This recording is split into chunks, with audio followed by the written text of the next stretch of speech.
আয়াতুল কুরসি।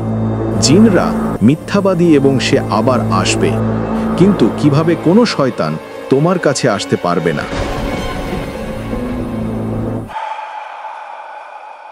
সেই রাতে মদিনায় একটি আয়াত নাজিল হয়েছিল এবং এর সাথে এত বিশাল শক্তি ছিল যে লোকেরা বলে যে এটি সমগ্র বিশ্বকে নাড়া দিতে পারে। কুরআনের সর্বশ্রেষ্ঠ আয়াত আয়াতুল কুরসি এর ভেতরে এমন গভীর সত্য বহন করে যে জিন এবং শয়তানরাও তা স্বীকার করতে আগ্রহী। কল্পনা করুন একটি দরজা, এর ওপারে একটি বিশাল গোপন জগৎ রয়েছে, একটি পবিত্র স্থান যা আপনার অন্বেষণের জন্য অপেক্ষা করছে। আয়াতুল কুরসি হল সেই দরজার চাবি যা ইসমে আল আজম, আল্লাহর মহান নাম, যুগ যুগ ধরে লুকানো একটি ধন, এর সাথে সংযুক্ত চিহ্নগুলির দিকে ইঙ্গিত করে। এই আয়াতটি দিয়ে আধ্যাত্মিক বুজুর্গরা তাদের রুহানি বাসিরাত খুলেছিলেন, যা দৈহিক এবং আধ্যাত্মিক উভয় ক্ষেত্রেই ভ্রমণের সুযোগ করে দিয়েছিল। আজ আপনি দেখতে পাবেন কেন জাদুকর, জিন এবং শয়তানরা এর উল্লেখে কাঁপে এবং আপনি এর গভীরতম রহস্য উন্মোচন করতে পারবেন। ঠিক আছে, আমরা আরও এগিয়ে যাওয়ার আগে দয়া করে সাবস্ক্রাইব করুন এবং এই ভিডিওটি লাইক করুন, যাতে এই গুরুত্বপূর্ণ জ্ঞান আরও বেশি মানুষের কাছে পৌঁছাতে পারে। বিসমিল্লাহির রহমানির রহিম। আউযু বিল্লাহি মিনাশ শাইতানির রাজিম। আল্লাহু লা ইলাহা ইল্লা হুয়া আল হাইয়ুল কাইয়্যুম লা তাখুযুহু সিনাতুন ওয়ালা নাউম লাহু মা ফিস সামাওয়াতি ওয়া মা ফিল আরদ মান জাল্লাল্লাযী ইয়াশফাউ ইনদাহু ইল্লা বিইজনি ইয়ালাম মা বাইনা আইদিহিম ওয়া মা খালফাহুম ওয়ালা ইউহিতুনা বিশাইইম মিন ইলমিহি ইল্লা বিমা শাআ ওয়াসি'a কুরসিয়ুহুস সামাওয়াতি ওয়াল আরদ ওয়ালা ইয়াউদুহু হিফযুহুমা ওয়া হুয়াল আলিয়্যুল আযীম। আয়াতুল কুরসি হল সূরা আল বাকারার 255তম আয়াত, যা 9টি বাক্যাংশ নিয়ে গঠিত। একটি নির্ভরযোগ্য হাদিসে বলা হয়েছে যে এতে ইসমে আল আজম, আল্লাহর সর্বশ্রেষ্ঠ নাম রয়েছে। ইসমে আল আজম অর্থ আল্লাহর সবচেয়ে মহিমান্বিত নাম, এমন একটি নাম যা সর্বোচ্চ সম্মান, শক্তি এবং প্রভাব বহন করে। নবী সাল্লাল্লাহু আলাইহি ওয়াসাল্লাম শিক্ষা দিয়েছিলেন যে আল্লাহর কুরসি বা পদতলের সমগ্র বিশ্বজগতের মতো বিশাল। আমাদের মন বুঝতে পারে না, কিন্তু আল্লাহর আরশ বা আরশের তুলনায় কুরসি একটি অসীম মরুভূমিতে পড়ে থাকা কাঠের একটি ছোট আংটির মতো। আয়াতুল কুরসি একটি বরং ভালো সীসা বক্তব্য।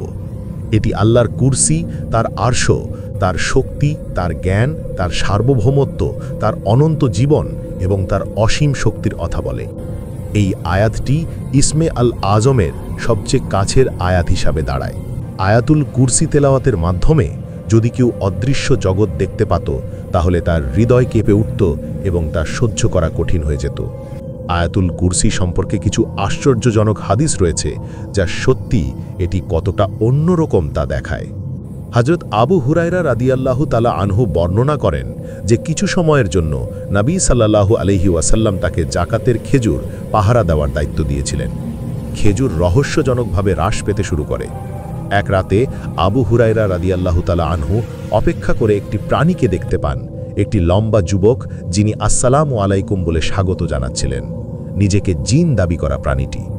যখন তিনি জিনের হাত দেখতে চাইলেন, এটি কুকুরের থাবার মতো দেখাচ্ছিল এবং তার শরীর কুকুরের মতো লোমে ঢাকা ছিল। এটি স্বীকার করে জিন বলল যে কোজ্জতা তার ধরনের একটি অংশ। সে বলল যে সে এসেছিল কারণ সে নিঃস্ব এবং কষ্টে ছিল। আবু হুরায়রা রাদিয়াল্লাহু তাআলা আনহু তাকে খাওয়ালেন এবং জিনের কাছ থেকে আশ্বাস দিয়ে তাকে মুক্ত করে দিলেন যে সে আর ফিরে আসবে না। সকালে নবী সাল্লাল্লাহু আলাইহি ওয়াসাল্লাম তাকে জিজ্ঞাসা করলেন কি হয়েছে। আবু হুরায়রা রাদিয়াল্লাহু তাআলা আনহু বললেন যে তিনি তাকে মুক্ত করে দিয়েছেন। নবী সাল্লাল্লাহু আলাইহি ওয়াসাল্লাম উত্তর দিলেন যে জিনরা মিথ্যাবাদী এবং আজ রাতেও আবার আসবে। বস্তুত জিন এসে ভিক্ষা করল, সে ফিরে না আসার শপথ করল, তাই আবু হুরায়রা রাদিয়াল্লাহু তাআলা আনহু তাকে ছেড়ে দিল। নবী সাল্লাল্লাহু আলাইহি ওয়াসাল্লাম আবার বললেন জিনরা মিথ্যাবাদী এবং ফিরে আসবে। তারপর তৃতীয় রাতে জিন ফিরে এলো। এবার আবু হুরায়রা রাদিয়াল্লাহু তাআলা আনহু তাকে যেতে দিতে অস্বীকার করল, আর তাই জিন তার সবচেয়ে বড় রহস্যটি বলল। যদি তুমি ঘুমাতে যাও এবং আয়াতুল কুরসির অংশ পাঠ করো, তাহলে আল্লাহ সকাল পর্যন্ত তোমার জন্য একটি অভিভাবক ফেরেশতা নিযুক্ত করবেন এবং কোনো শয়তান তোমার কাছে আসতে পারবে না। পরের দিন সকালে নবী সাল্লাল্লাহু আলাইহি ওয়াসাল্লাম বললেন, সে সত্য বলেছে, যদিও সে একজন বড় মিথ্যাবাদী। তারপর তিনি আবু হুরায়রাকে জিজ্ঞাসা করলেন, সে কি জানে যে তিনি গত 3 রাত ধরে কার সাথে কথা বলেছেন? না, ইয়া রাসূলুল্লাহ, তিনি বললেন। নবী সাল্লাল্লাহু আলাইহি ওয়াসাল্লাম বললেন, সে ছিল শয়তান। এটি একটি নির্ভরযোগ্য হাদিস, যা ইঙ্গিত করে যে কেউ যদি এই আয়াতটি বলে, তাকে সকাল পর্যন্ত একটি ফেরেশতার দ্বারা সুরক্ষিত করা হয়, যিনি তার দেহ এবং আত্মাকে যে কোনো ক্ষতি থেকে রক্ষা করেন এবং শয়তান তার কাছে পৌঁছাতে পারে না। তাহলে কুরসি এবং আরশ বলতে কি বোঝায়? কুরসির আক্ষরিক অর্থ হল আসন বা সিংহাসন। হযরত আবু যার বর্ণনায় কুরসির ব্যাখ্যা করেছেন, নবীজি একটি অসাধারণ উপমা ব্যবহার করে, যেখানে তিনি বলেছেন, কুরসির তুলনায় 7 আসমান একটি বিশাল মরুভূমিতে নিক্ষিপ্ত একটি ছোট আংটির মতো এবং আরশের তুলনায় কুরসি একটি ছোট আংটির মতো। কুরসি এত বিশাল যে সমস্ত আসমান এবং পৃথিবী এর মধ্যে অবস্থিত এবং কুরসি নিজেও আল্লাহর আরশের মধ্যে অবস্থিত। এটি কল্পনা করার জন্য চোখ বন্ধ করে আপনার ঘরের কথা চিন্তা করুন। এটি কি আপনার পাড়া, শহর, দেশ, পৃথিবী, সৌরজগৎ, আকাশগঙ্গা, শত কোটি স্টার এবং তার বাইরে 2 ট্রিলিয়ন ছায়াপথে প্রসারিত করুন। কুরসির তুলনায় সমগ্র মহাবিশ্ব মরুভূমিতে হারিয়ে যাওয়া একটি ছোট বলের মতো এবং কুরসি হলো আরশের পাশে একটি ছোট বল। পণ্ডিতরা মনে করেন কুরসি হলো ভৌতিক জগতের বাইরের সীমানাকে বোঝায়। এটি একটি বিশাল রাষ্ট্রীয়তা যা আকাশ, পৃথিবী এবং বস্তুগত জগতের সবকিছুকে অন্তর্ভুক্ত করে, কিন্তু আল্লাহর আরশ ছাড়া কিছুই নেই। হাসান আল বাসরি বলেছেন যে কুরসি হলো আল্লাহর জ্ঞান, তিনি এটি তার কুরসি আকাশ এবং পৃথিবীকে পরিবেষ্টিত করেছে থেকে নিয়েছেন। যা হয়েছে বা হবে তার সবকিছুই আল্লাহর জ্ঞানের মধ্যে নিহিত। কুরসি নক্ষত্র, গ্রহ এবং ছায়াপথের প্রেক্ষিতে মহাবিশ্বকে নিয়ে আল্লাহর মহিমার কথা বলে, যেখানে আরশ অভৌতিক জগতের উপর অর্থাৎ আত্মা এবং ফেরেশতাদের জগতের উপর সার্বভৌমত্ব প্রকাশ করে। হযরত আলী রাদিয়াল্লাহু তাআলা আনহু কুরসির প্রতিটি পাকে 7 আসমান এবং 7 জমিনের সমান বলে বর্ণনা করেছেন, যেখানে 4 জন মহান ফেরেশতা এটিকে সমর্থন করছেন। আরশ এবং কুরসির ধারকের মধ্যে অন্ধকারের 70টি পর্দা এবং আলোর 70টি পর্দা রয়েছে। সেগুলি সরিয়ে নিন, তাহলে আলো তাদের ধারকদের পুড়িয়ে ফেলবে। একটি হাদিসে নবী সাল্লাল্লাহু আলাইহি ওয়াসাল্লাম বলেছেন যে আল্লাহ আসমান এবং জমিন সৃষ্টির 50,000 বছর আগে সমস্ত সৃষ্টির ভাগ্য লিখে রেখেছিলেন, যখন তার আরশ পানির উপর স্থিত ছিল। আরশ একটি অসাধারণ ধরনের লাল রুবি দিয়ে তৈরি, যা পার্থিব রুবির থেকে আলাদা। আরশের এক প্রান্ত থেকে অন্য প্রান্তে ভ্রমণ করতে 5 লক্ষ বছর সময় লাগবে। এই মহাবিশ্ব একটি নিখুঁত ভারসাম্যের উপর প্রতিষ্ঠিত। যদি এক মুহূর্তের জন্য আল্লাহর শক্তি কেড়ে নেওয়া হয়, তাহলে সমগ্র মহাবিশ্ব ভেঙে পড়বে। তার অবিরাম আক্রিয় শক্তি ব্যাখ্যা করতে গিয়ে একটি সূচের ছিদ্র কল্পনা করুন, যার মধ্য দিয়ে প্রতি সেকেন্ডে 1 বিলিয়ন আতম অতিক্রম করে। তবুও সুই খালি করতে 5000 বছর সময় লাগবে। এমনই আল্লাহর স্থায়ী শক্তি, যা সৃষ্টির অসংখ্য ক্ষুদ্র ক্ষুদ্র অংশকে গতিশীল রাখে। আয়াতুল কুরসি আমাদের মনে করিয়ে দেয় যে মানবতার সারভাবনা আল্লাহর সকল নামকে প্রতিফলিত করে। আমরা কার উপস্থিতিতে আছি, এই সচেতনতা থাকা সত্ত্বেও আমরা কিভাবে পাপ করতে পারি, নামাজকে অবহেলা করতে পারি বা আল্লাহর আদেশ উপেক্ষা করতে পারি। আমাদের এই বিশাল মহাবিশ্ব আল্লাহর আরশের পাশে কাঠের একটি ছোট টুকরো। ভেবে দেখুন আল্লাহ কত মহান। রাসূলুল্লাহ সাল্লাল্লাহু আলাইহি ওয়াসাল্লাম উবাই ইবনে কাবকে জিজ্ঞাসা করেন, তোমার দৃষ্টিতে আল্লাহর কিতাবের কোন আয়াত সবচেয়ে বড়? উবাই সৎভাবে উত্তর দেন এবং চাপ প্রয়োগ করলে তিনি আয়াতুল কুরসিকে নিশ্চিত করেন। নবী সাল্লাল্লাহু আলাইহি ওয়াসাল্লাম উবাইয়ের বুকে হাত রেখে বলেন, হে উবাই, এই জ্ঞান তোমার জন্য আনন্দদায়ক হোক। সুতরাং আয়াতুল কুরসিকে কিতাবের সর্বশ্রেষ্ঠ আয়াত হিসাবে বিবেচনা করা হয়। অন্য একটি হাদিসে ইমাম নাসাই এবং ইমাম আবু উমামা বর্ণনা করেন যে নবী সাল্লাল্লাহু আলাইহি ওয়াসাল্লাম বলেছেন যে ব্যক্তি প্রত্যেক ফরজ নামাজের পর আয়াতুল কুরসি পাঠ করে, তাকে জান্নাতে প্রবেশ করতে বাধা দেওয়া হয় না, কেবল মৃত্যু ছাড়া।